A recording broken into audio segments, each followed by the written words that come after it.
Que diremos então? Continuaremos pecando para que a graça aumente? De maneira nenhuma. Nós, os que morremos para o pecado, como podemos conviver?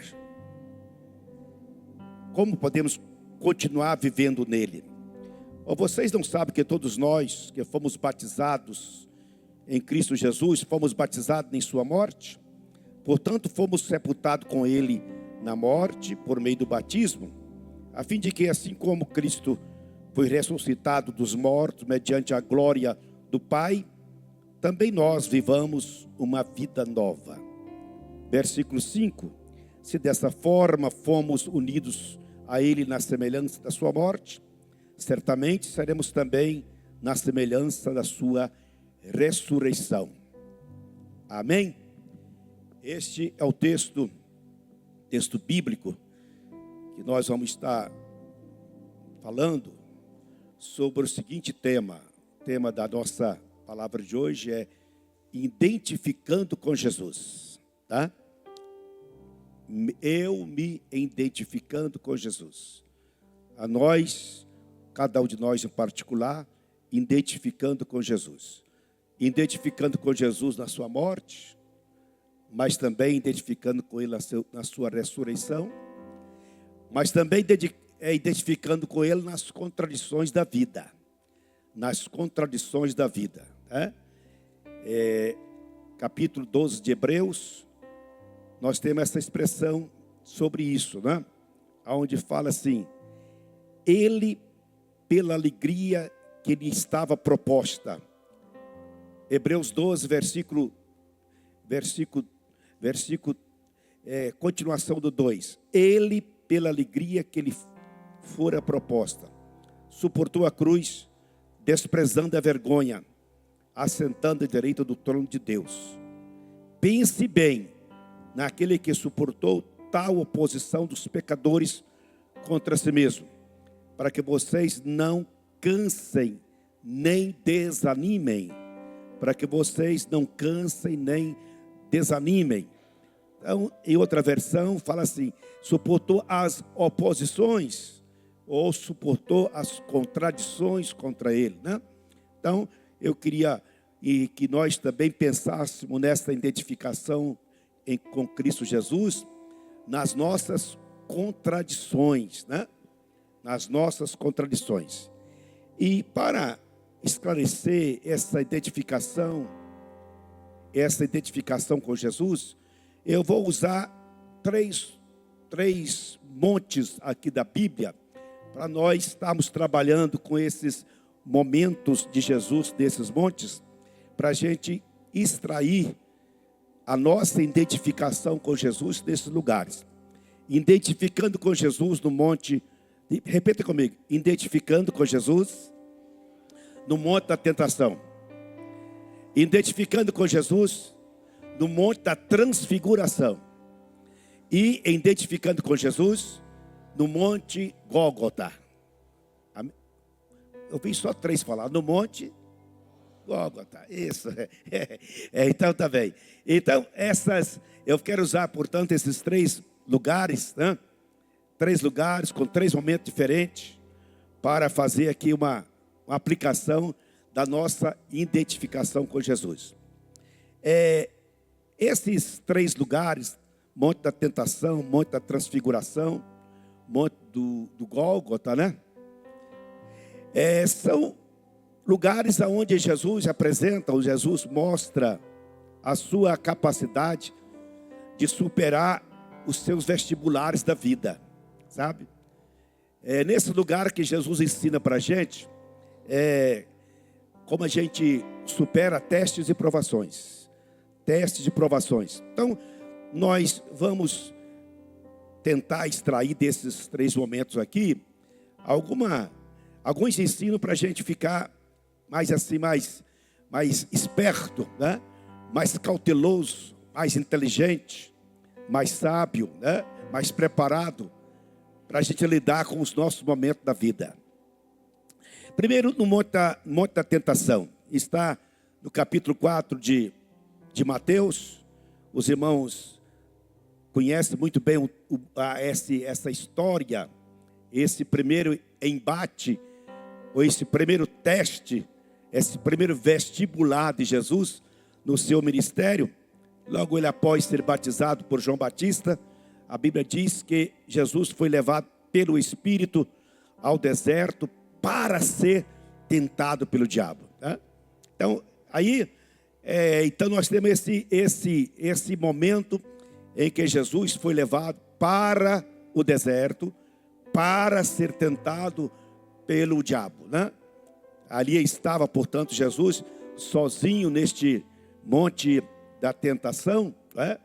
Nesse monte da tentação, Jesus em jejum ficou lá 40 dias. 40 dias. E nesses 40 dias, a experiência que Jesus passou por lá foi uma experiência onde ele foi tentado, onde ele foi ao diabo fez sugestões. O diabo fez algumas insinuações, fez algumas propostas para Jesus Cristo, a fim de que ele desistisse daquilo que ele vinha fazer, a fim de que ele pudesse enfraquecer da obra que ele estava para realizar. Então, no monte da tentação, a gente percebe isso. A proposta do inimigo foi essa: manda que essas pedras transformem em pães. Mandem que essas pedras transformem em pães. A segunda proposta é essa: se tu és filho de Deus, lança-te daqui abaixo, pois está escrito a seu respeito: aos seus anjos darás ordem a teu respeito, e eles te tomarão nas mãos, para que não tropece em alguma pedra. Né? Essa foi a conversa, essa foi a proposta, foi a insinuação que o diabo fez para Jesus. E por último ele falou assim: tudo isso te darei, mostrando os reinos do mundo, a glória do mundo, tudo isso te darei, se prostrado me adorares. Né?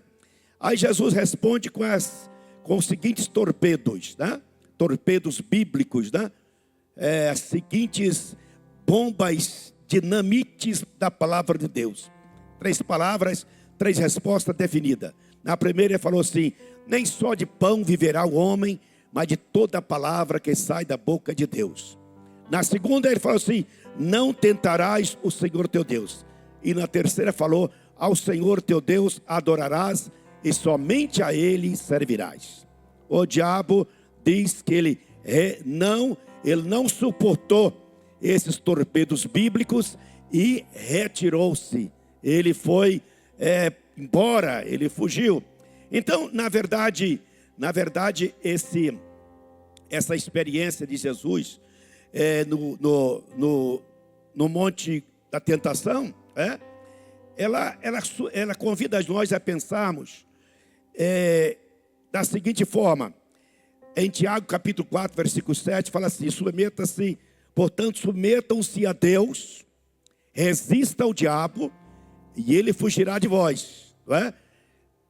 Em Efésios capítulo 6, no versículo de número 10, versículo 10 e 11, fala assim: finalmente fortaleça-se no Senhor e no seu forte poder. Vistam toda a armadura de Deus para poderem estar firme contra as ciladas do diabo.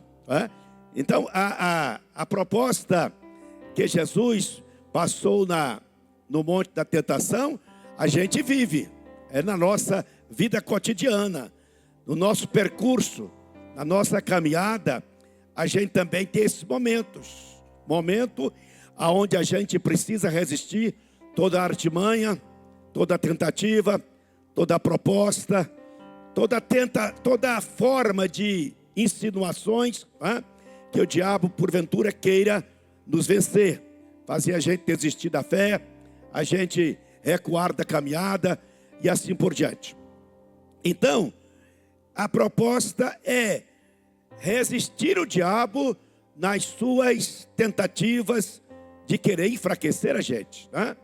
Na verdade, a gente precisa saber que essas conversas aqui, que o diabo fez para Jesus são chamados dardos inflamados, sabe? Dardos inflamados, cujo objetivo desses dardos inflamados, se conseguir atingir a pessoa, o objetivo é neutralizar a fé, é tirar o interesse ou o sentido, a visão do alvo que está perseguindo. Então, dados inflamados são esses. O diabo procura assim, jogar um dardo inflamado que possa contaminar o nosso pensamento, a nossa fé e assim por diante.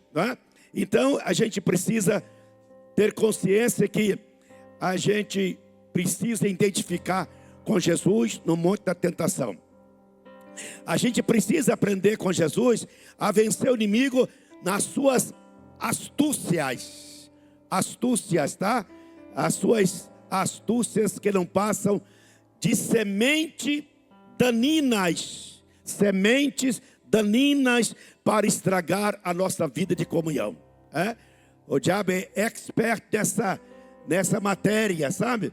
Ele joga joio na roça de trigo, né? Ele joga o joio na roça de trigo, na plantação do trigo. E a semente de trigo e joio são parecidíssimas, sabe? São parecidíssimas. Se não tiver uma capacidade, uma expertise para conhecer, você confunde a semente de joio e trigo, né? Então, o diabo, ele é expert nisso. Ele joga semente daninas, semente de joio na nossa vida espiritual, para que nasça, aqui começa a surgir as contaminações, tá? Começa a surgir aquilo que não é bom, aquilo que não é agradável, aquilo que não é de boa reputação, de bom significado para a vida do crente. A gente precisa aprender, portanto, resistir o diabo com as declarações bíblicas, tá? O diabo respeita a Bíblia, tá? Mas a Bíblia que o diabo respeita não é assim não. Você batendo a cabeça dele, é você falando, declarando, expondo aquilo que a Bíblia é. Porque a Bíblia diz que as pessoas erram porque não conhecem o poder que há nas suas palavras. As palavras, portanto, da Bíblia é poderosa para resistir toda tentação, toda insinuação, toda tentativa do diabo em querer enfraquecer as nossas convicções. Muito bem. Então, palavra de Deus, versículos bíblicos que a gente tem gravado no coração, na mente, quando a gente expõe com fé e com coragem, são torpedos poderosos, torpedos poderosos para destruir todo sofisma diabólico contra a nossa vida espiritual, né? Então a gente precisa saber e estar consciente disso. Veja bem, uma coisa que eu e você precisamos aprender no Monte de Tentação. Eu e você, nós temos pontos fracos. Eu não sei qual que é o seu, não sei qual que é do outro irmão, mas nós temos alguns pontos fracos da nossa constituição de ordem pessoal, né? Assim, tem aquele irmão que é mais irado do que o outro, pisar no calo dele e xinga, deixa ser crente. Aquele irmão que não leva desaforo para casa, aquele irmão que xinga por qualquer coisa, aquele irmão que tem aquele olhar perigoso para qualquer pessoa que passa na sua frente, é aquele homem que não vigia o seu olhar, e assim por diante. Tem ponto fraco na vida das pessoas. As pessoas têm os pontos fracos. A gente precisa ter consciência desses pontos fracos, sabe por quê? Esse ponto fraco está na fraqueza da carne, nos desejos, desejo disso, daquilo, né? Nas más intenções, nas invejas, e assim por diante. A gente tem que ter consciência disso, e a gente precisa fortalecer os pontos fracos da nossa vida. Sabe por quê? É exatamente os pontos fracos que estão as brechas possíveis que o inimigo possa querer estragar a gente. Então, nós quando viemos para a ceia, a proposta é essa.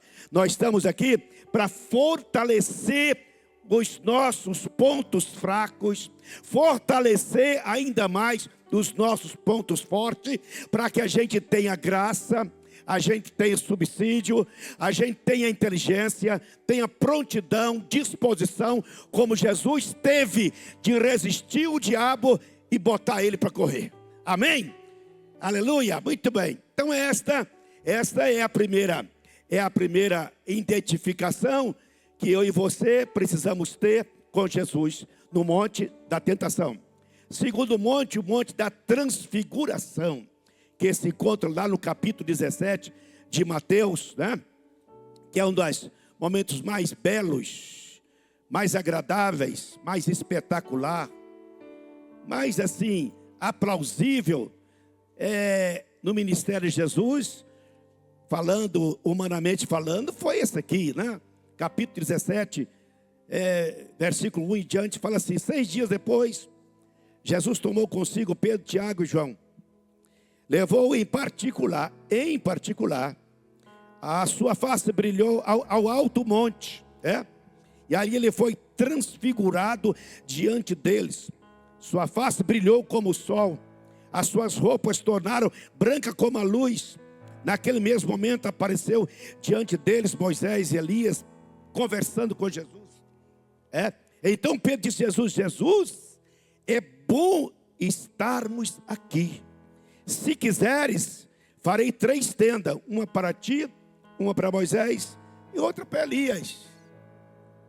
Aí Jesus diz: enquanto ele ainda estava falando, uma nuvem resplandecente os envolveu, e dela saiu uma voz que dizia: olha que cena espetacular, olha que cena maravilhosa.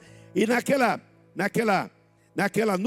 nuvem, né, uma voz dizia: este é o meu filho amado, de quem me agrado, ouça-no. Versículo seguinte: ouvindo isso, os discípulos prostraram-se com o rosto em terra e ficaram aterrorizados. Mas Jesus se aproximou, tocou nele e disse: levanta-se, não tenham medo. E erguendo eles os olhos, não viram mais ninguém a não ser Jesus. Enquanto descia do monte, Jesus lhes ordenou. Olha, Jesus falou: não conte isso para ninguém não, tá? Porque vocês viram, até o dia em que o Filho do Homem for ressurreto. Não conta para ninguém essa belíssima, essa extraordinária experiência que você tiver. Conta para ninguém, só conta depois de eu ressuscitar. Então esse é o momento particular, momento privado de Jesus com seus principais discípulos amigos. Jesus tinha 3 discípulos amigos mais íntimos, mais íntimos: Pedro, Tiago e João. Agora, veja bem, este momento aqui, esta identificação que nós temos que encontrar com Jesus no Monte da Transfiguração é o seguinte: esse momento aqui, poucos poderiam suportar. Aquele momento não era para qualquer um, era tão prazeroso, era um momento único e excepcional, que não podia qualquer um estar presente. Não era para qualquer um estar presente, não podia ser para todos, era reservado apenas para alguns, não era para todos, era um momento reservado somente para Jesus, Pedro, Tiago, João. Aí, foi um momento para dividir com poucos. Não sei se você tem esse momento na sua vida, mas tem momento na vida da gente, que a gente tem que dividir com poucos. Não pode convidar todo mundo, não pode falar para todo mundo. A gente tem que selecionar quem vai ouvir, vai participar daquilo que você vai contar, a bênção que você vai contar, a experiência que você vai ter. A gente não pode contar porque vai estar presente aqueles que vão duvidar, vão colocar alguma insinuação naquilo que viram. Em vez de fazer bem, pode fazer a mal, até fazer mal a você. Então aquela experiência aqui não era para qualquer um, não, era para alguns, né? Aí, então essa experiência de glória, de afirmação, de ficar extasiado, né? De ficar maravilhado, momento incomparável, momento que parecia que não podia mais acabar. Pedro pensou: gente, é tão bom estar aqui que não podia acabar. É tão maravilhoso, está tão gostoso esse ambiente, que parece que vamos ficar aqui. Mas na verdade, irmão, eu aprendo aqui o seguinte: momentos bons acabam. Duram um pouco, mas também acabam. Mas também momentos ruins também terminam. A gente não precisa, tem que ter cuidado de não encantar com os momentos bons, a ponto da gente pensar que não vem mais momento ruim na vida da gente. A gente não pode ficar encantado. Mas aí, esses momentos de encantamento, ele foi exclusivo para quem fazia por merecer. É interessante que esses momentos aplausíveis, momentos deleituosos, prazerosos, que Jesus teve, foi importantíssimo para Jesus, porque Jesus estava ali, ele preparando para a sua morte em cruz. Aí ele sobe do monte da transfiguração, e ali ele tem essa experiência. O sol brilha, ele transfigura a sua face como a face do sol, as suas roupas tornaram-se brancas como a luz. Aparece Moisés e Elias, também todo transfigurado. Imagina bem, irmão, põe você ali nessa cena. Aí você ouve a nuvem desce do céu, e aquela voz suave, aquela voz maravilhosa, aquela voz contagiosa, aquela voz amorosa, fala: este é o meu filho amado, em quem eu tenho prazer. Ouça-o. Imagina bem, é uma experiência. Você imagina bem, Tiago jamais podia estar ali, gente. Ele não merecia estar ali, não combinava com ele. Ele ia duvidar disso, ele ia botar questão. Então era um momento tão grande, tão gostoso, tão precioso, que era para poucos estarem presentes, Agora aí, acontece que esse momento da transfiguração, momento singular para esses três discípulos, mas muito especialmente para Jesus, Jesus ouve a confirmação do seu ministério através de Moisés.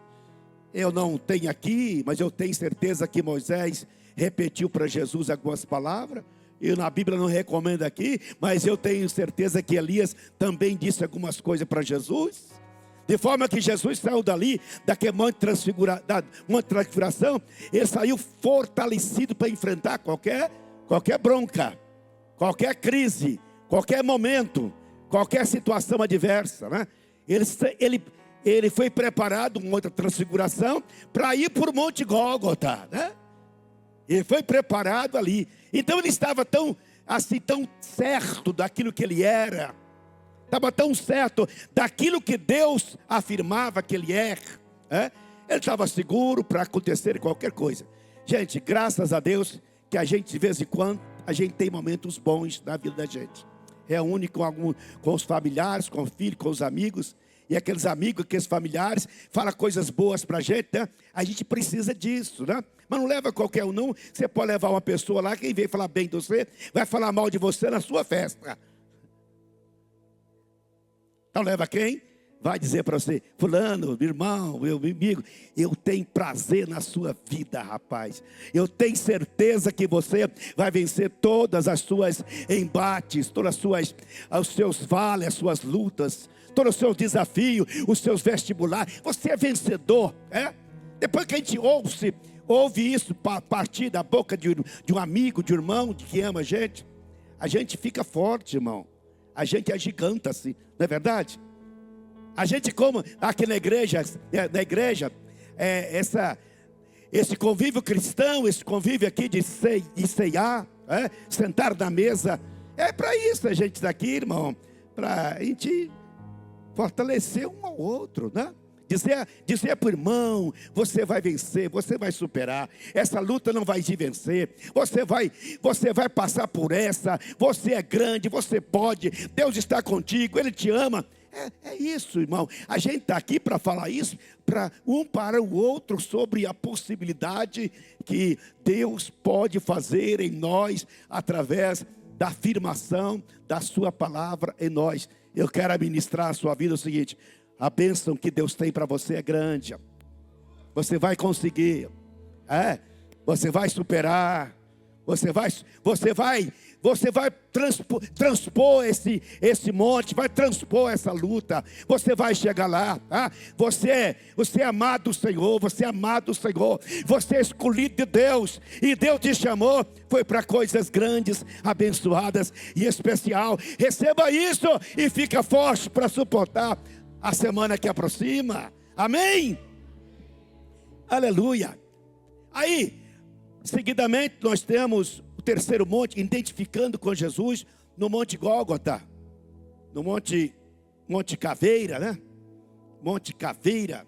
É caveira porque realmente o Monte Gólgota parece uma caveira. Quem vê assim, parece uma caveira. Então, no Monte Gólgota, fica a palavra mais bonita, né? Uma Gólgota. A gente precisa também identificar com Jesus no Monte Gólgota. Jesus ao lado de dois ladrões. Que diferença, né? De um momento para outro. Jesus sendo injustamente condenado. Jesus, depois de ter sofrido tanta dor, tanto desprezo, tanto insulto, tanta afronta, tanta humilhação, ser preso, ser chicoteado, massacrado, lhe dar uma cruz pesada, uma coroa de espinho, chicoteado nas suas costas, trituraram a sua carne com chicotadas. Aí que diferença, né? Do lugar para o outro. Que diferença do Monte da Transfiguração para o Monte Caveira. Mas só que a gente precisa saber uma coisa: tanto um quanto o outro era importante. Às vezes, os momentos ruins para nós são mais valiosos do que os momentos bons. Às vezes, momentos ruins, a gente é mais abençoado, é mais instruído do que em momentos bons, né? Então a gente precisa aprender essa realidade. No Monte Gólgota, Jesus como ovelha muda, Jesus como ovelha, como cordeiro de Deus, que era ofertado em holocausto, estava ali, mas ele estava sabendo precisamente por que estava ali. Ele tinha absoluta convicção e tranquilidade, por que tinha que passar por aquilo. Ele veio para isso. Ele veio para isso. O Pilatos falou assim: Jesus, eu tenho poder de tirar a sua vida. Não, a minha vida você não tem poder não. A minha vida ninguém tira. Eu é quem a dou voluntariamente para salvar o pecador. Amém? Então Jesus ali, ele tinha certeza, convicção, tinha definição do que ele queria, porque estava ali, estava ali cumprindo missão, dar a sua vida em favor da humanidade, né? Ele estava ali consciente que aquele castigo que ele estava sofrendo era a paz que nós estamos sentindo, né? Ele estava ali sabendo que a morte que ele ia morrer era a vida que nós iríamos ter, né? Ele estava ali que a condenação injusta que ele estava passando era a nossa libertação plena, né? Então ele tinha consciência do que estava fazendo. Isaías 53 fala muito bem: o trabalho da sua alma ele verá e ficará satisfeito. Então Jesus encontrou no contradição da Gólgota, no contradição do sofrimento, da angústia, das afrontas, da humilhação, encontrou na contradição de tantos opositores, né? Ele encontrou motivo para estar ofertando a sua vida com alegria, com disposição. 2 de Coríntios, capítulo de número 6, 1 ao 10, nós encontramos uma expressão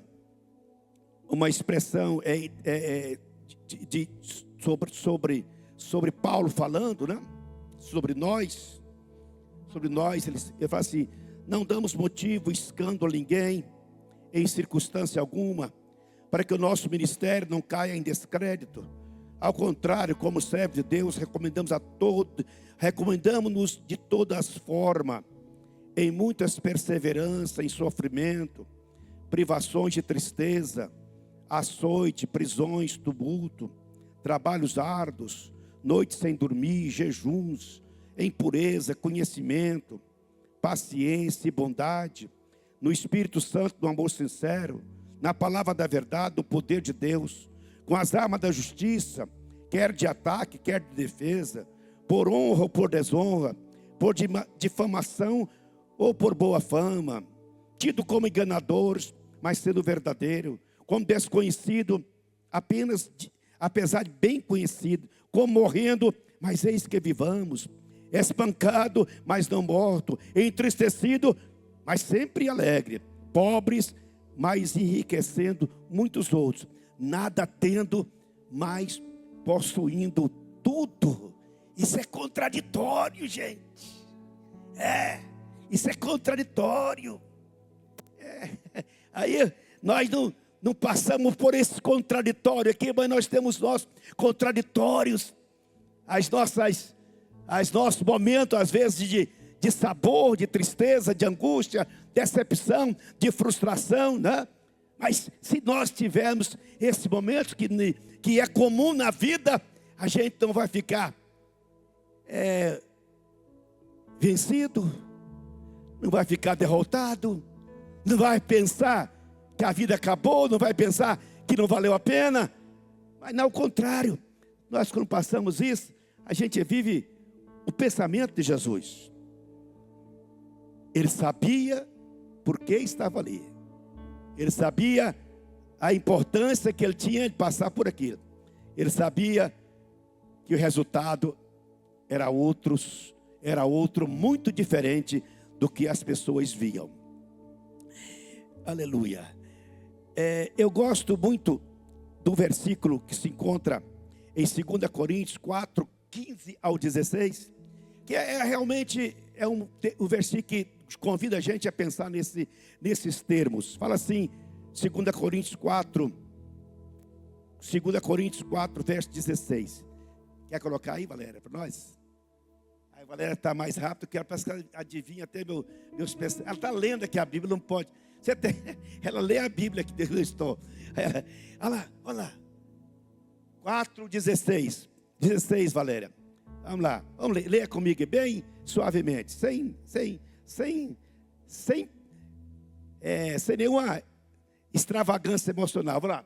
Por isso, não desanimamos. Embora exteriormente nós desgastemos, interiormente estamos sendo renovados dia após dia. Verso seguinte: pois os nossos sofrimentos leves e produz para nós uma glória que pesa mais do que todos eles. Vai seguinte, aí vem, assim fixamos os olhos não naquilo que se vê, mas no que não se vê, pois o que se vê é transitório, mas o que não se vê é eterno.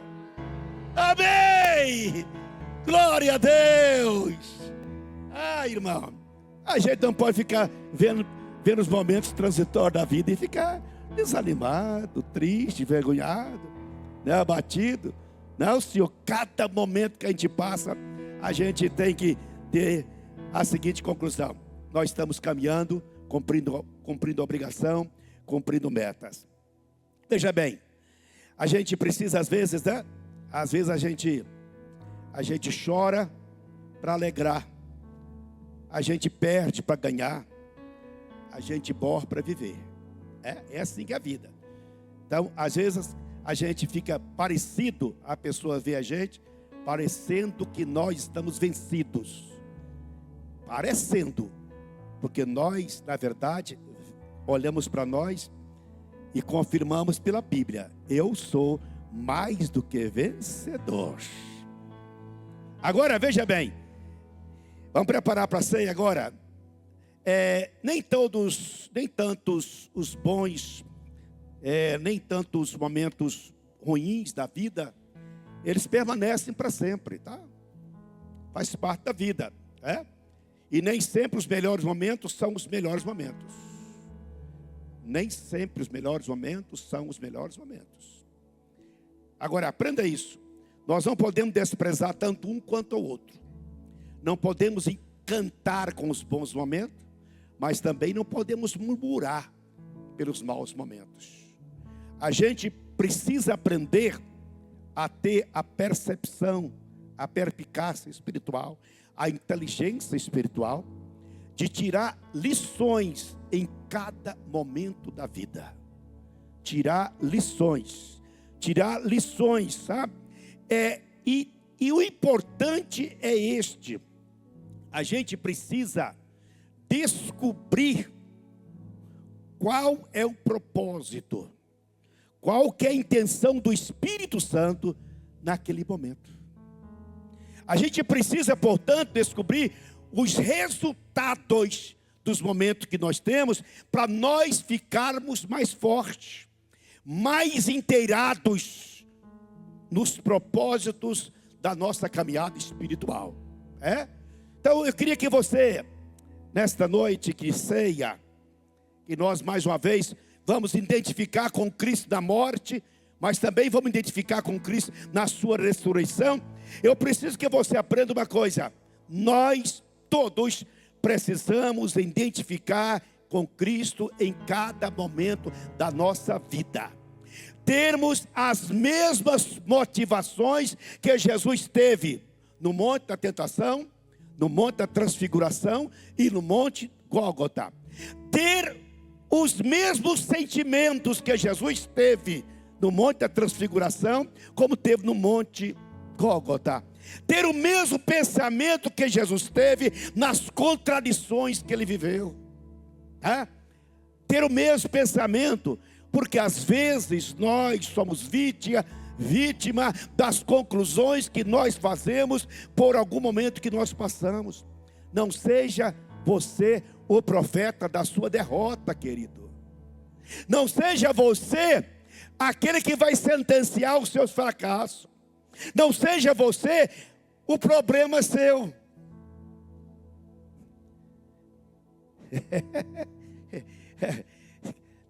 Parece que nem gostou da frase. Não seja você o problema seu. Porque às vezes você é seu problema. Às vezes uma coisa está acontecendo com você, em vez de você alimentar a fé e fortalecer, você começa a auto te derrotar, a auto te condenar, a definir o seu destino, a dar a sentença de morte para você. Por favor, eu venho aqui na ceia nesta noite para profetizar para a sua vida e receber profecia sua de que eu vou vencer, nós venceremos, que Cristo está conosco e Ele conosco, nós haveremos de prevalecer todos os embates que nós haveremos de enfrentar na vida. Amém? Vamos ficar de pé. Glória a Jesus. Aleluia. Graças a Deus. Eu queria convidar aqui o pastor André para ministrar uma oração em favor da sua vida nesse momento, antes da ceia, tá? Eu queria que você, antes do pastor André orar, eu queria que você fosse usado por Deus para fazer assim, uma espécie de manifestação em favor de alguém que está ao seu lado, uma palavra de ânimo e de fé, sabe? Uma palavra de Deus. Vira para seu irmão aí e fala com ele. Hoje eu falei com meu irmão, um irmãozinho meu aí, que ele estava dizendo que estava com problema de depressão e ansiedade. Aí, depressão e ansiedade cura na igreja, Jesus. Depressão e ansiedade, a gente cura aqui na louvor e adoração, tá? Aleluia. É aqui que Deus renova as nossas forças. É aqui que Deus capacita nós. É aqui que Deus fortalece os nossos pontos fracos. É aqui que Deus aviva a nossa esperança, a nossa alegria em Cristo Jesus. Aleluia. Aleluia.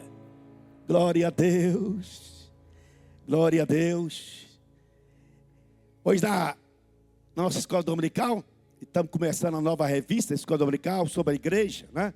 A igreja de Jesus.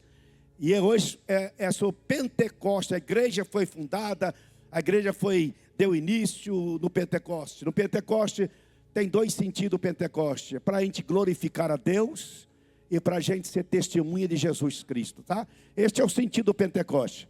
É adorar a Deus em espírito e em verdade e ter poder para testificar de Jesus.